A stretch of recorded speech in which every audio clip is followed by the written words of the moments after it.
સરકારે જાહેરાત કરી અને એ ગ્રીન કોરિડોર આપણા વિસ્તારના સાગબારા તાલુકાના પાટલામઉ, ટાવલ, પાટી, ગોનાબા, દતવાડા, રોજદેવ, સીમામલી, ચિત્રાકેવડી, કોડબા, અમિયાર, પાડા, ગોળદા, દેવમુગરા, નાલાકુંડ અને ડેડિયાપાડાના દાંડાવાડી, મોરજોડી, માથાવલી, ડાબકા, પીપલોદ, વાઘુમર, પાનખલા, માથાસર અને સાંકડી સહિત ગરુડેશ્વરના પણ 5 ગામો આવે છે. મોખડી, ઝરવાણી, ધીરખાડી, થવડિયા અને ગોરા.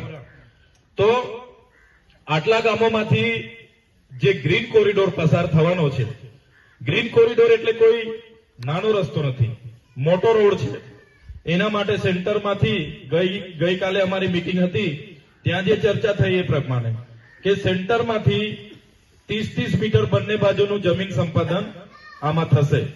તો કોઈની 1 એકડ હોય, 2 એકડ હોય ને વચ્ચેથી રસ્તો જતો હોય તો એની તો 1 એકડ 2 એકડ તો એમાં જ પૂરી થઈ જાય છે.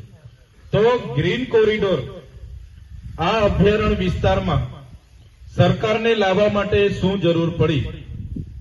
આદિવાસીઓ તો અહીંયા આદિ અનાદિ કાળથી રહી છે. વિકાસ માટે બધાને જ અપેક્ષા હોય કે વિકાસ બધાનો થવો જોઈએ, પણ પર્યાવરણના ભોગે, આદિવાસીઓના ભોગે ક્યાં સુધી વિકાસ? સાચી વાત છે ને? આપણા રોડ રસ્તા છે, આપણી પાસે એટલી બધા પર એટલી બધી કોઈ મોટી ગાડીઓ નથી, કોઈની પાસે હાઈવા નથી કે કોઈ એટલા વાહનો છે નથી. જે ગાડીઓ છે રસ્તા જાય છે, જે છે રસ્તાને બનાવવાના ઠેકાણા નથી અને ગ્રીન કોરિડોર લાવવાની વાતો છે. અગાઉ પણ અમે આ ગ્રીન કોરિડોર માટે જ્યારે ગ્રામ સભાની સહમતિ લેવા માટે ખાસ ગ્રામ સભાઓ બોલાવવામાં આવી. સાંભળજો મિત્રો, ગ્રામ સભાનો ઠરાવ કેમ જરૂરી છે? 1996માં પેસા એક્ટ બન્યો. દિલીપસિંહ ભુરિયાની આગેવાનીમાં એક કમિટી નક્કી થઈ. એ કમિટીએ રિપોર્ટ આપ્યો અને રિપોર્ટના આધારે કેન્દ્ર સરકાર દ્વારા 1996માં એક પેસા એક્ટ બન્યો.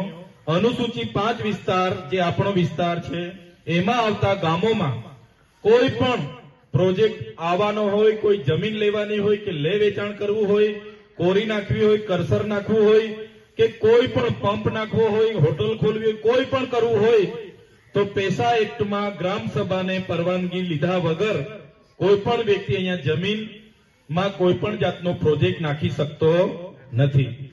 આજે પેસા એક્ટ આપણે ત્યાં લાગુ છે એટલા માટે આ લોકો ગ્રામ સભામાં ઠરાવો લેવા માટે આવે છે.